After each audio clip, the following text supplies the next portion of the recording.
Alhamdulillah, Alhamdulillahi Rabbil Alamin. Qala Allah Ta'ala fi kitabil karim, a'udzu billahi minasyaitonir rajim, wasta'inu bis sabri was salah,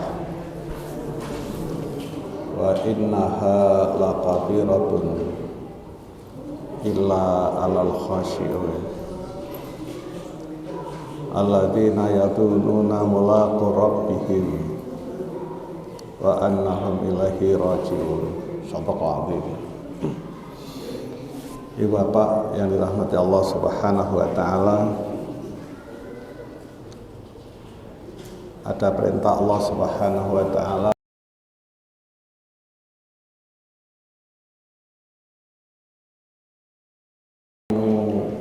bisabri wassalah,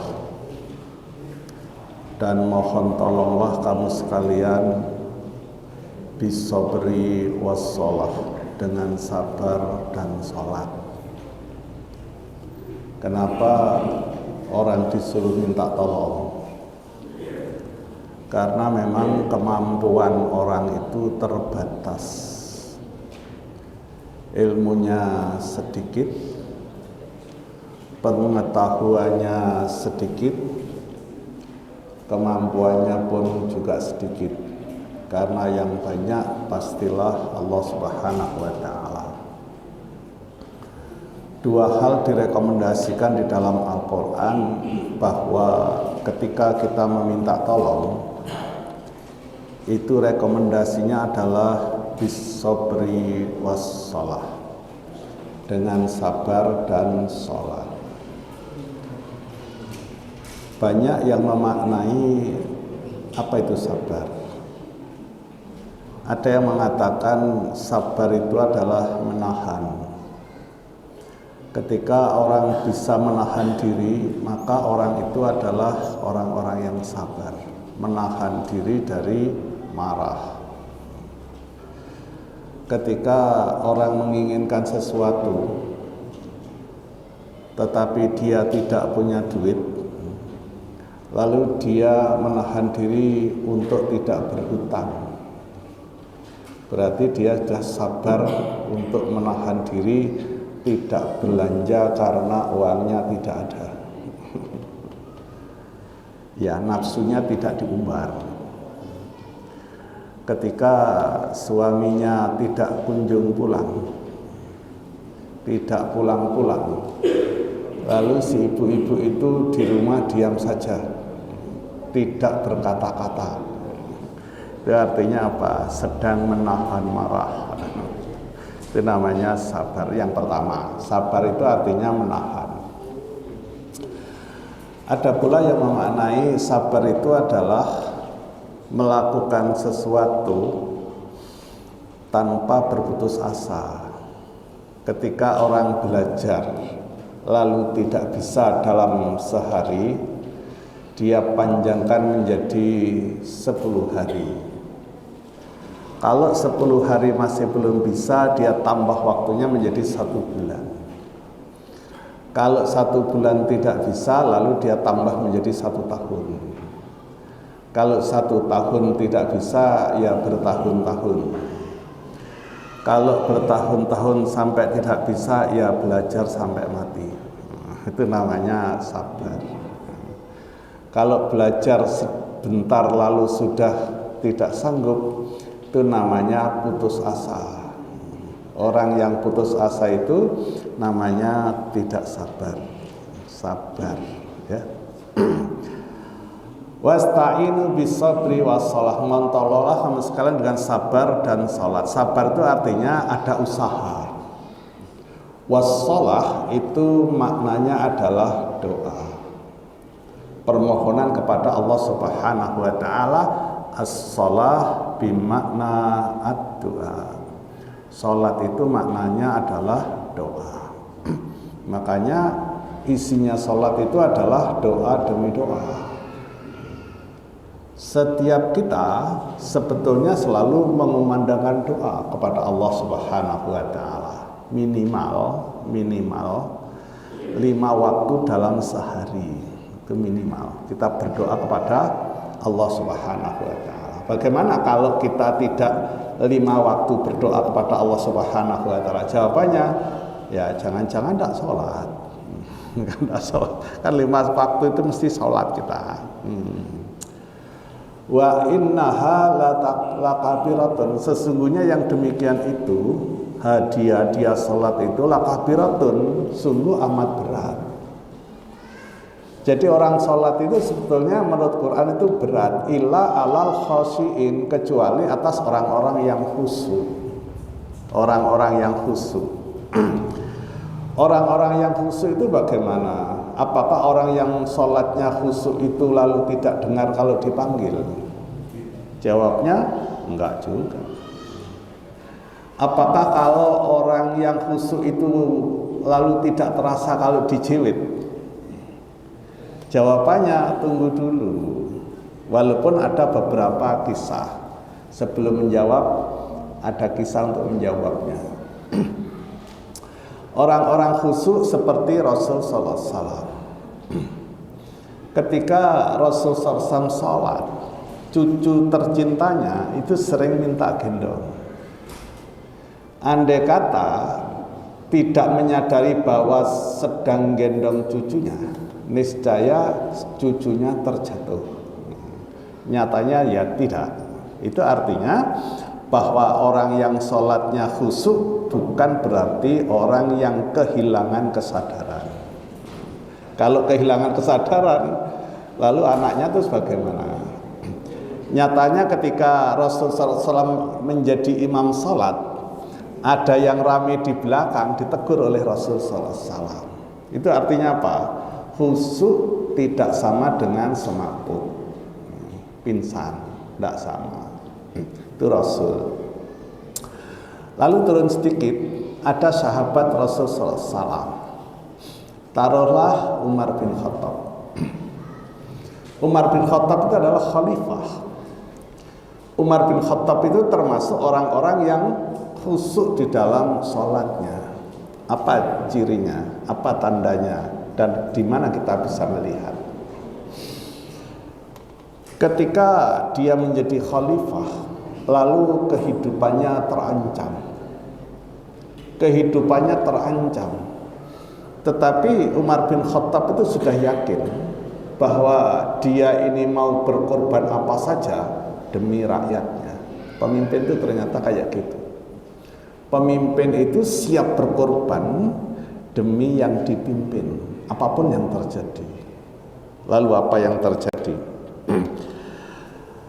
Ketika dia ini sedang lengah, lengahnya di mana? Ternyata lengahnya sedang dalam kondisi sholat.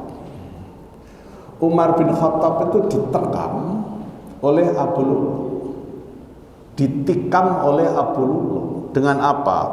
Dengan pisau yang beracun. Jadi pisaunya itu beracun. Abu Lu'lu' itu orang Yahudi. Itu yang menikam Umar bin Khattab. Lalu apa yang terjadi? Karena memang pisau beracunnya itu seperti tombak. Seperti tombak, bergeraji-geraji itu.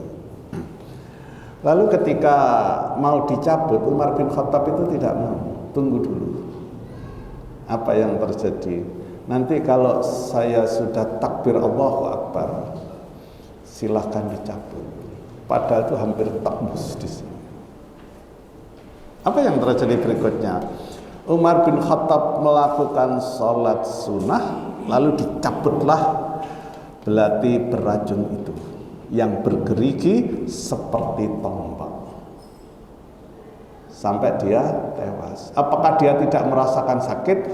Ya saya tidak tahu, karena tidak ada keterangan dia merasa kesakitan. Kenapa? Segitu dicabut, jatuh, meninggal dia. Artinya apa? Artinya sholat itu menjadi penyelesaian bagi Umar bin Khattab, mati dalam kondisi menegakkan sholat. Dia ditusuk oleh siapa? Abu Lu'lu' dari Yahudi. Yahudi mana? Yahudi Persia. orang Persia Abu Lu'lu' itu. Yang berikutnya, lalu khalifah diganti dengan Utsman bin Affan. Ketika Utsman bin Affan naik tahta menjadi khalifah, dia ini orangnya santun. Utsman bin Affan itu orangnya santun, orangnya lembut, orangnya pemalu, sampai malaikat itu malu kepada Utsman. Kenapa? Karena Utsman itu adalah pemalu. Malaikat mau datang itu malu dia. Apa yang terjadi? Pemberontakan terjadi di mana-mana. Ternyata kalau pemimpin itu tidak tegas, itu rakyatnya tidak terkendali. Tidak bisa. Ternyata ada power yang ada di situ. Pemberontakan menjadi-jadinya. Lalu Utsman itu diberitahu oleh mata-matanya, oleh spionnya, oleh intelijennya, diberitahu bahwa rumah khalifah itu sudah dikepung oleh demonstran. Dulu itu sudah ada demonstrasi, ya. Demonstrasi ingin pergantian khalifah zaman dulu. Kalau sekarang kan tidak ada, nggak ada bedanya maksudnya, sama saja. Demo-demo terjadi di mana-mana kemarin itu. Demonstrasi besar-besaran itu. Lalu diberitahu Utsman itu, sang khalifah itu diberitahu bahwa demonstrasi itu sudah menjadi-jadi. Bagaimana? Apakah Anda akan dibuat pagar betis atau perintahkan kepada kami untuk menumpas pemberontak itu? Apa jawabannya? Aku lebih mementingkan rakyat daripada diriku.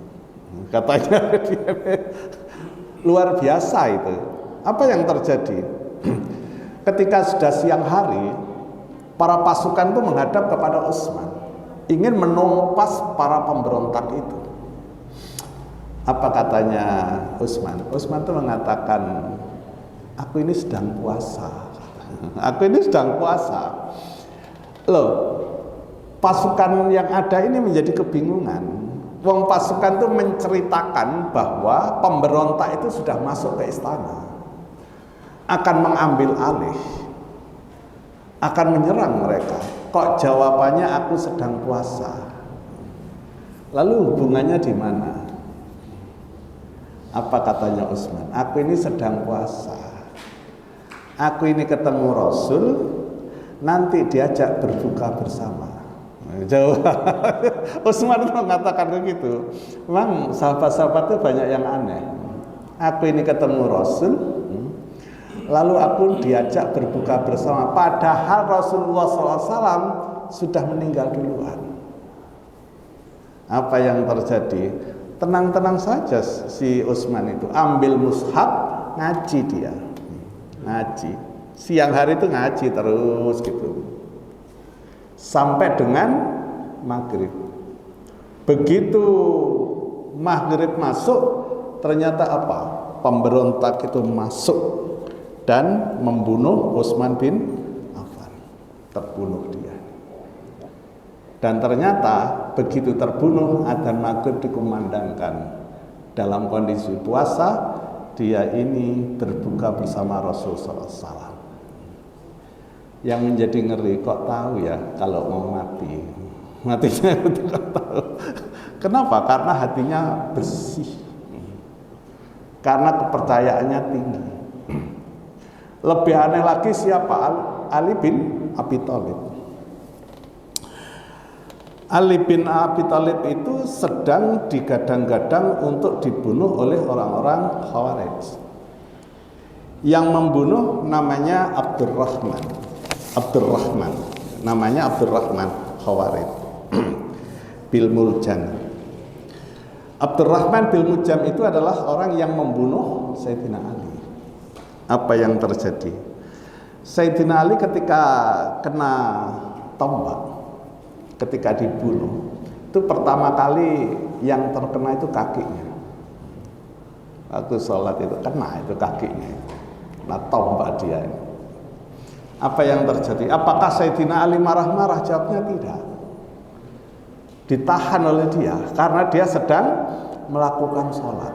Para sahabat, coba kalau kita kena tombak kakinya, ditinggal sholat itu.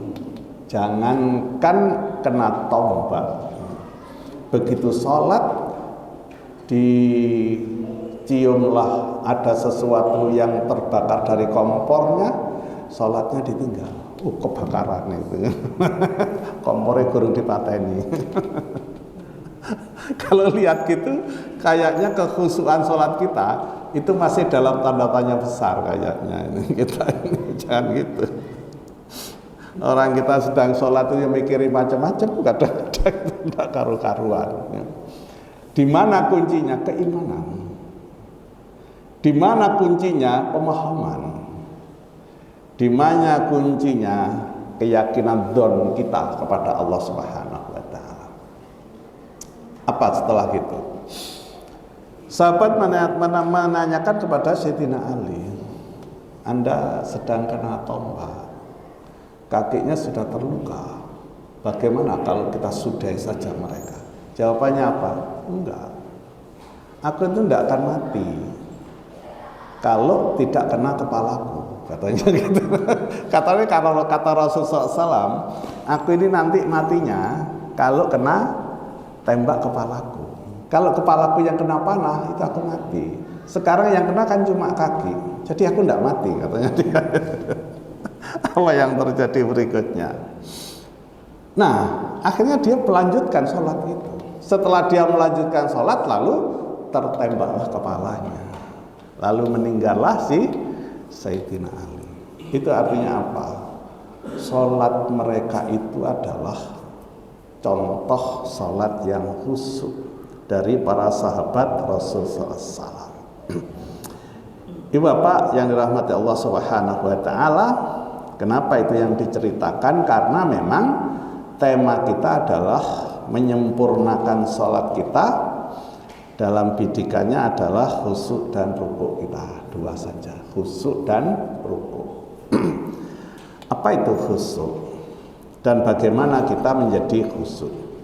Hadisnya dari Abu Hurairah, an Abi Hurairah, dari Abu Hurairah, anna Rasulullah SAW, sesungguhnya Rasulullah SAW itu pernah bersabda, hal tarawna kiblati hahuna, tahukah kalian arah kiblatku ini? Itu dipertanyakan oleh Rasulullah SAW kepada para sahabatnya. Kiblatnya itu arahnya itu kemana sholat ini? Itu dipertanyakan, apakah kita ini sesuai dengan apa yang diinginkan Rasulullah SAW atau tidak? Kalau ini dioper ambil alih kepada kita ini sebenarnya enggak ngadepi sholat itu. Kiblat kita ini sudah tepat atau enggak? Kalau kita di sini, lalu kiblatnya kemana? Ya ke Arab Saudi.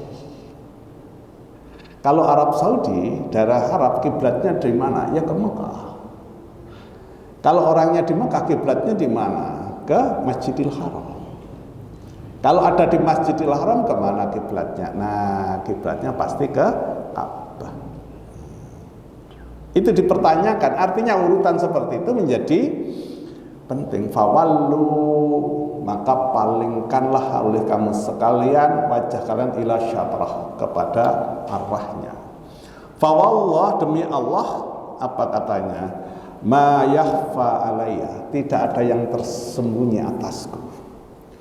Khusyu'ukum wala ruku'ukum, kekhusyukan kalian dan rukuk-rukuk kalian. Apa yang terbayang oleh kita? Ketika Rasulullah SAW menjadi imam salat, rukuk kita di belakangnya, itu Rasul tahu, karena Rasul bisa melihat dari belakangnya. Ayo, kalau sampai ada makmumnya yang kukur-kukur, itu Rasul tahu.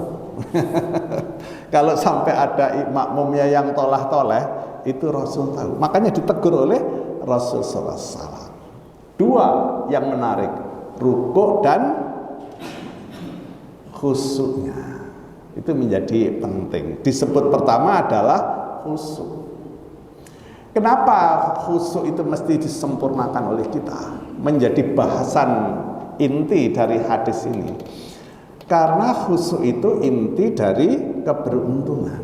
Qad aflahal mu'minun. Sungguh beruntung orang-orang yang beriman.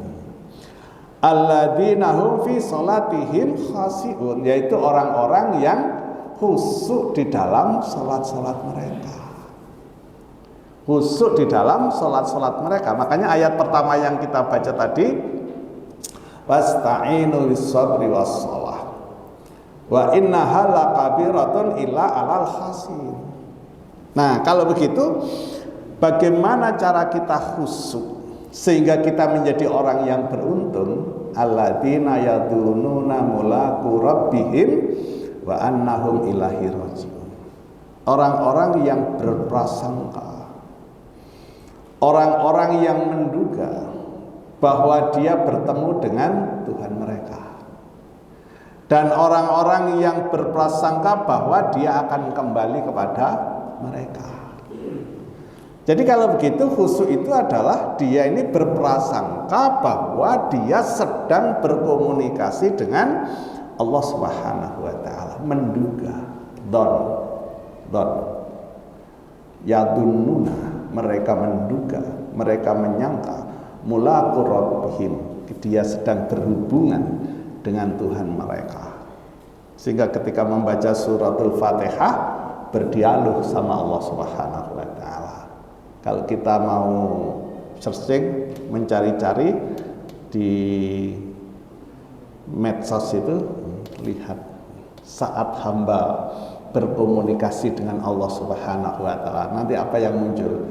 Yang muncul ternyata suratul Fatihah. Di situ ada dialog itu, coba cari nanti di HP-nya. Itu begitu. Alladzina hum, orang-orang yang mereka fi salatihim khashi'un, orang-orang yang salatnya khusyuk.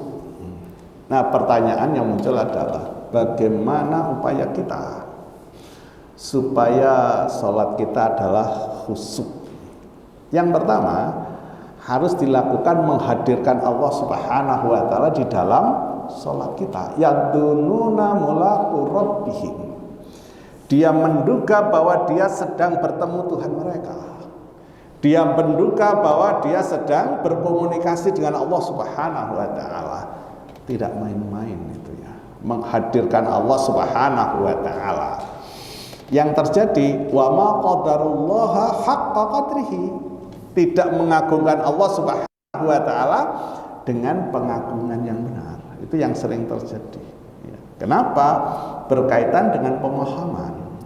Kenapa? Berkaitan dengan keyakinan. Mengapa? Berkaitan dengan pelatihan. Jadi sholat itu dilatih berkali-kali, kita berlatih. Sholat terus, sholat yang baik.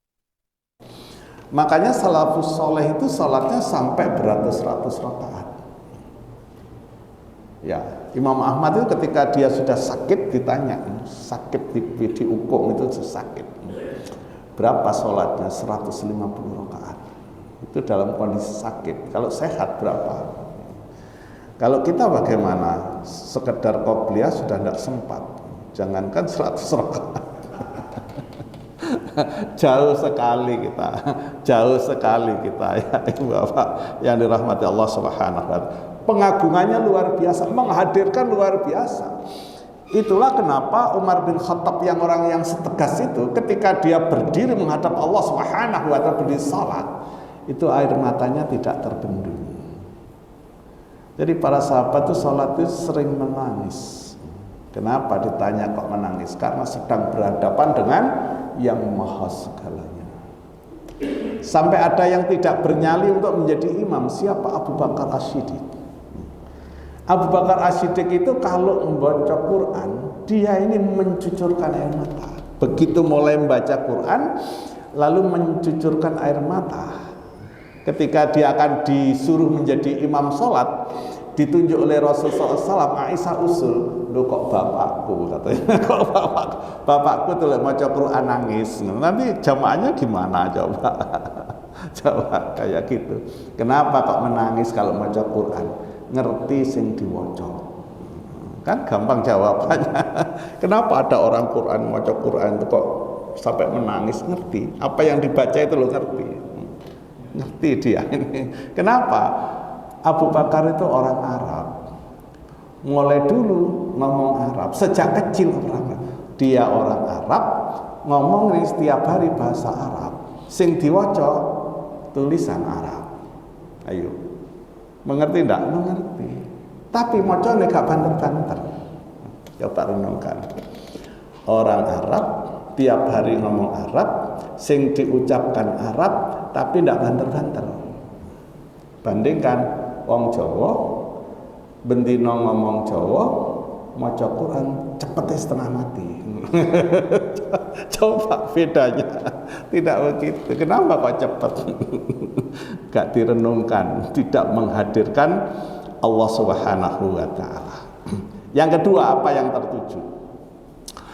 Ada hadis Nabi sallallahu alaihi wasallam, qala Abu Dar mengatakan, qala Rasulullah sallallahu alaihi wasallam, Rasul sallallahu alaihi wasallam itu pernah bersabda, la yazalullahu azza wa jalla, Allah azza wa jalla tidak pernah meninggalkan.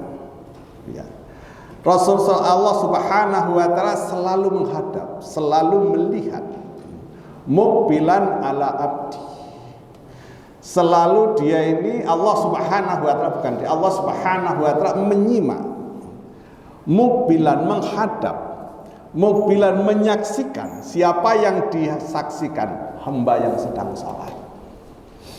Jadi ketika kita sedang sholat itu kita ini sedang dilihat oleh Allah Subhanahu wa taala, sedang dipandang oleh Allah Subhanahu wa taala, wa huwa fis shalah, dan dia sedang melakukan salat-salatnya.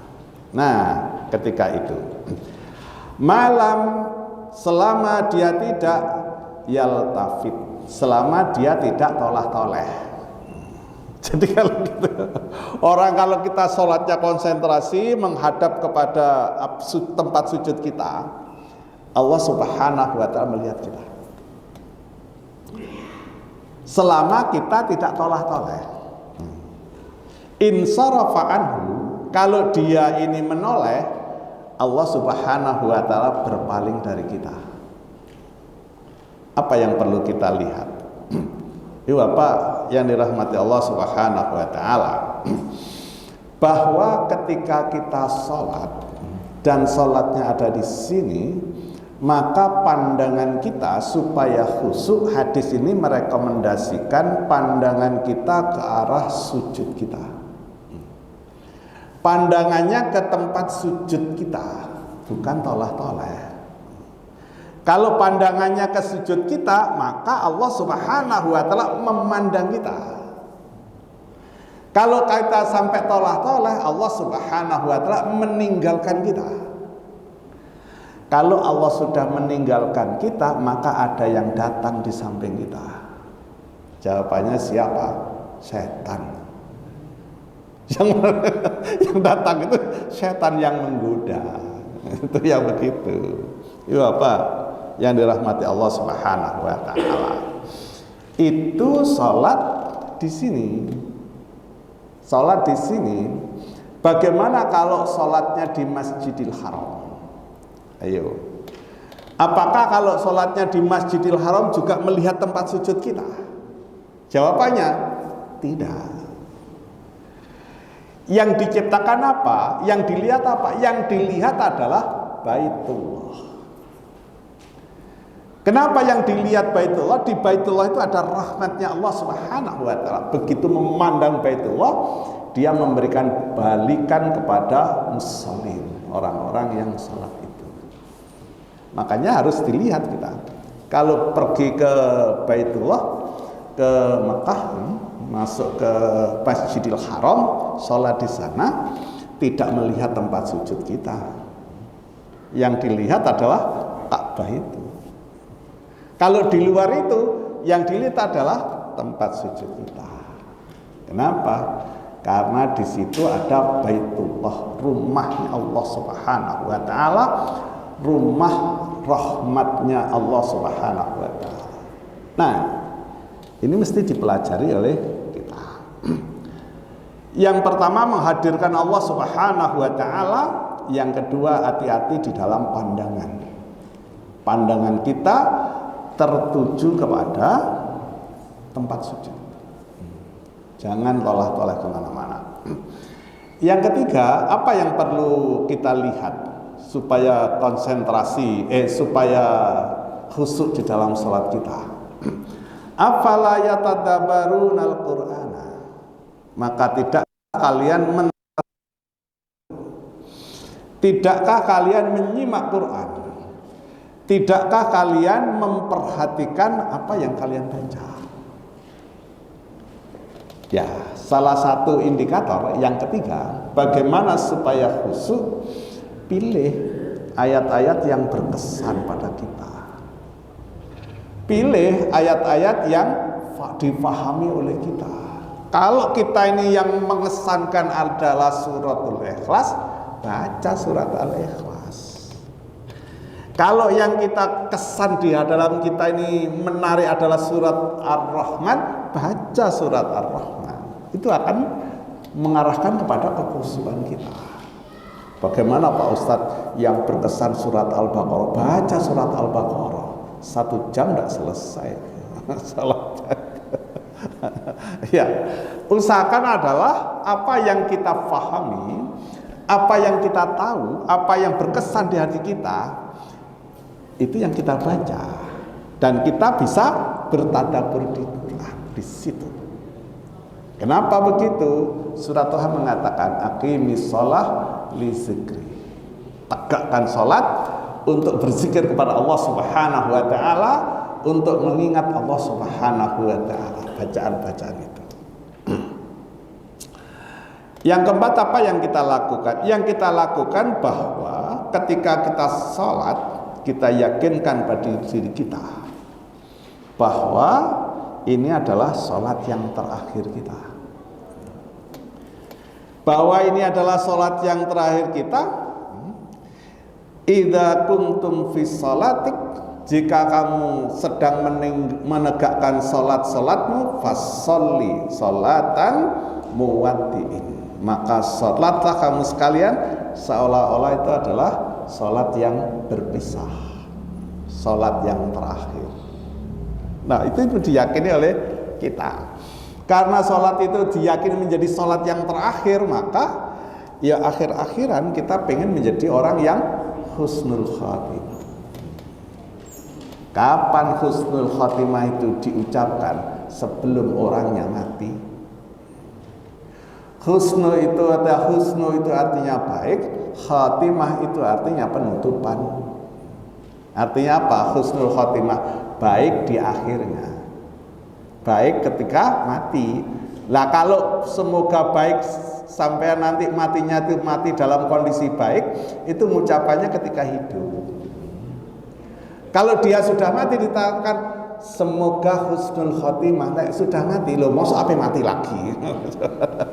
Ayo coba direnungkan. Tetapi itu yang terjadi. Coba kalau ada innalillahi wa inna ilaihi rajiun, mesti WA-nya apa? Semoga husnul khotimah. Masuk ada mati kedua. Kan tidak mungkin kan? Kan mesti tutup. kan ada mati kedua. Fasholli sholata muwaddi, maka hendaklah dia sholat seolah-olah itu adalah sholat yang terakhir. Yang kelima, apa yang mesti dilakukan kita supaya khusyuk di dalam sholat kita? Hilangkan sesuatu yang mengganggu. Yang mengganggu pandangan kita itu dihilangkan. Hadis ini bercerita tentang bagaimana Rasulullah SAW diberi pakaian. Bagaimana Rasulullah SAW membuat gamisnya ketika dia sholat. Warnanya hijau. Warnanya menarik sekali. Khamisatin. Dia ini pakaian sholatnya yang bergambar. Khamisnya bergambar. Khamisnya berwarna-warna. Gamisnya itu bergambar, gamisnya itu berwarna-warna. Fanadhara, lalu Rasulullah SAW melihat. Jadi mencuri pandangan Rasulullah SAW. Nah, itu salah satu bukti lagi bahwa khusyuk itu tidak sama dengan semaput. Ternyata masih melihat. Oh, bajunya gambar-gambar. Bajunya gambar-gambar. Bajunya warna-warni. Rasulullah SAW tidak mau, lalu suruh kembalikan baju itu. Suruh ganti apa? Ganti baju polos.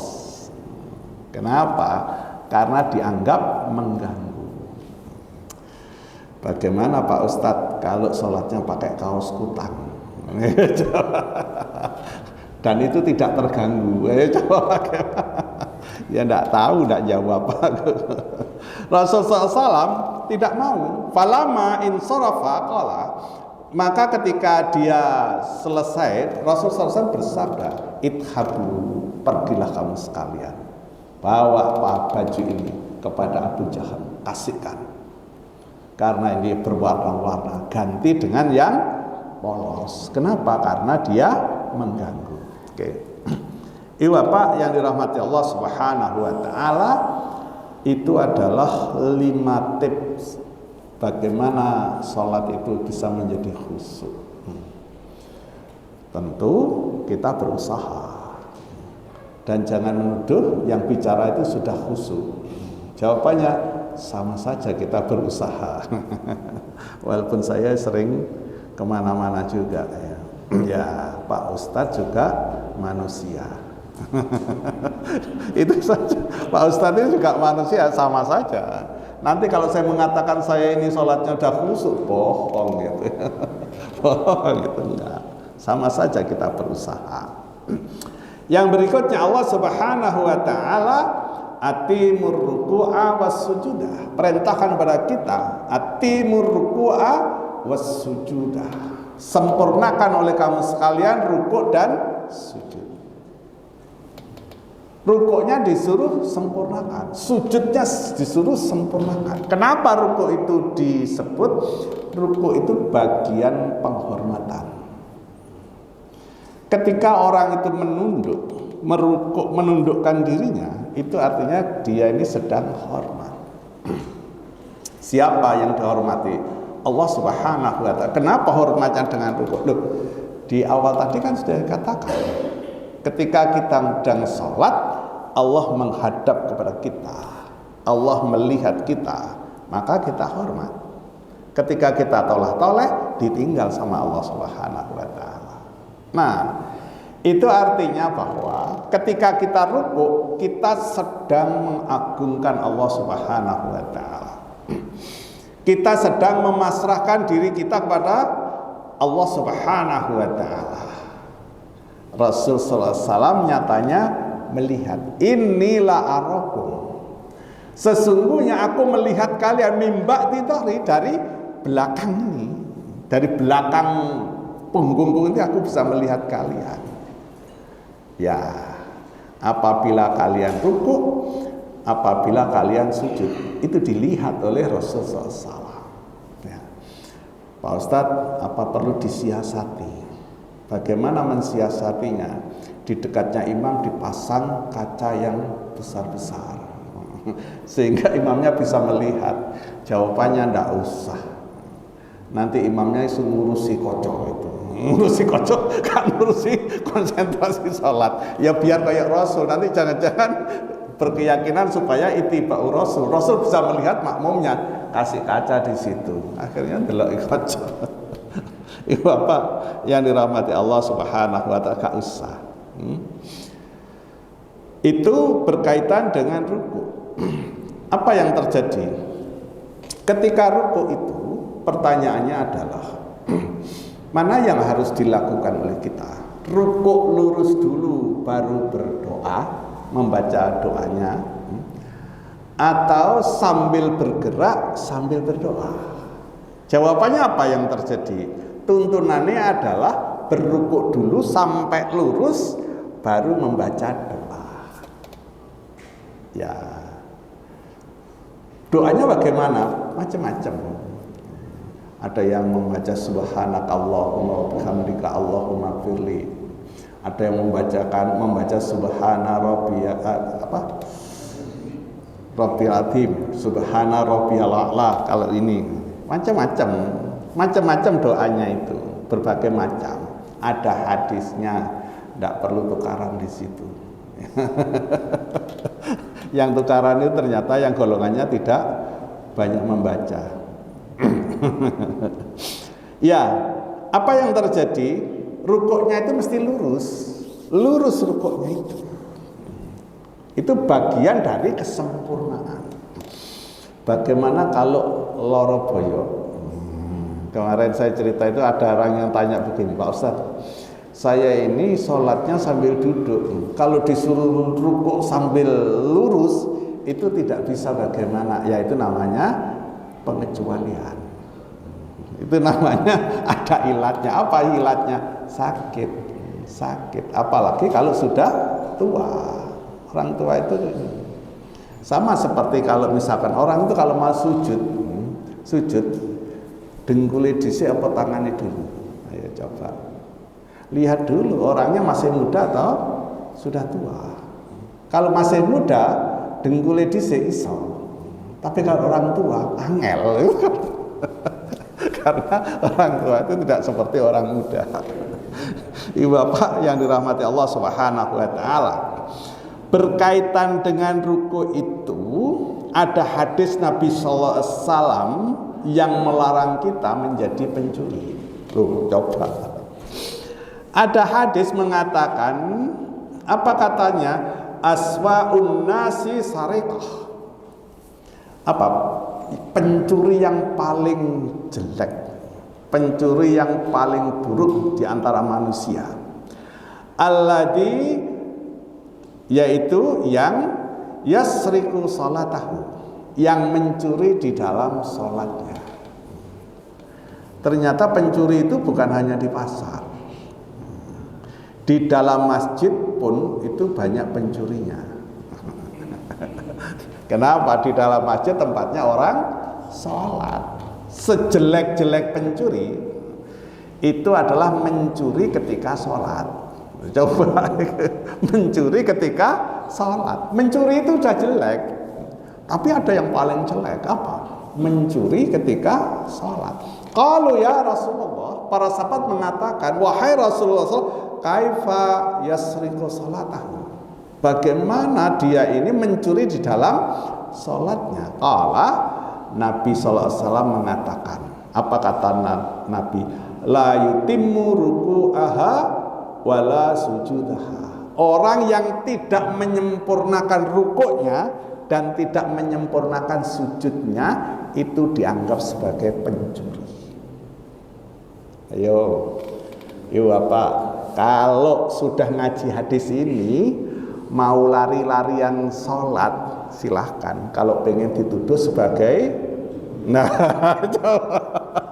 hati-hati kita ini, ojo sampai kita ini dituduh sebagai pencuri. Kenapa kok dituduh sebagai pencuri? Karena tidak menyempurnakan dua hal, apa? Rukuk dan sujudnya. Rukuknya tinggal, nah nanti kalau ada orang yang sholatnya tidak sempurna rukuk dan sujudnya, ini cerita hadisnya, tapi jangan disebut jadi perkara. Nanti kalau disebut, oh itu pencuri, loh jadi perkara. Kita bisa diantemi orang gitu. Nah, tapi pelajaran bagi kita, ya. La yutimmu ruku'aha, orang yang tidak mensempurnakan rukuknya, wala sujudaha, dan tidak pula menyempurnakan sujudnya, dia ini disebut sebagai syarik wasariqah. Dia disebut sebagai pencuri laki-laki dan pencuri perempuan fissalah, di dalam sholat itu. Jangan sampai terjadi.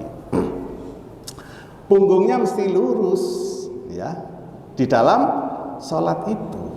Untuk bisa lurus bagaimana? Jawabannya, safnya mesti ditata dengan sebaik-baiknya, safnya. Ibu bapak yang dirahmati Allah Subhanahu wa taala, dua hal yang dibicarakan hari ini, yaitu tentang khusyuknya salat dan kesempurnaan rukuk di dalam salat kita. Terima kasih. Assalamualaikum warahmatullahi wabarakatuh. Bagi Bapak Ibu dari Muhammadiyah dan masalah ini mau bisa. Ada waktu.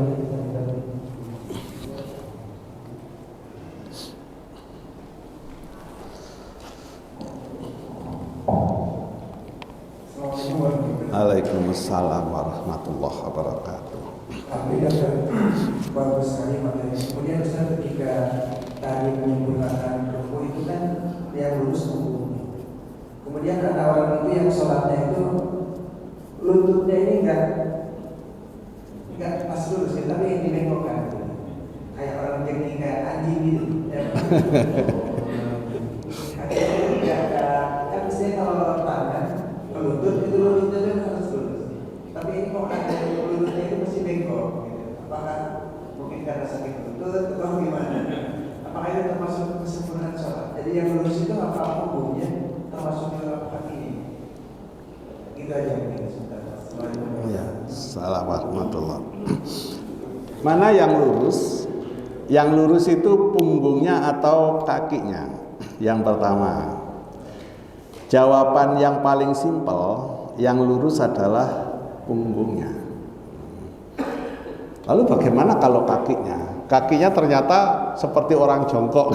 Seperti orang jongkok itu bagaimana? Nah, itu bisa jadi kakinya sedang bermasalah. Masalahnya macam-macam, karena sakit atau karena tidak terlatih. Tidak terlatih. Coba kalau penjelasan lihat itu, jangankan waktu rukuk itu ya, waktu rukuk, waktu sujud, waktu duduk di antara sujud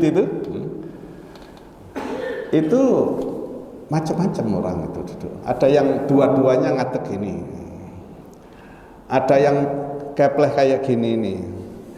Ya kalau gitu itu terlihat betul dengan kita karena ada di depannya itu. Duduknya tidak seperti biasanya. Apa kira-kira? Ya wis kayak gitu itu sudah maksimal. Kenapa? Sholatnya sudah tua. Jadi sholatnya bukan sejak dini. Nah kalau misalkan sudah dilatih sejak dini, sejak anak-anak itu sudah muda itu sudah berlatih, bisa sujud dengan sempurna, rukuk dengan sempurna, berdiri dengan sempurna, insya Allah begitu ya. Tetapi kalau kondisinya memang hidayah itu turun sudah akhir-akhir, ya itu sudah bagus. Sudah bagus ya. Jawabannya. Kalau pengen kesempurnaan bagaimana? Kesempurnaan ya kakinya lurus, ininya juga lurus, tidak bengkok kayak mau jongkok tadi. Itu kalau mau sempurna ya. Tetapi kalimatnya itu kesempurnaan, bukan berarti tidak sah ya. Tetap aja sholatnya menjadi sah. Okay. Saya kira itu. Okay. Terima kasih.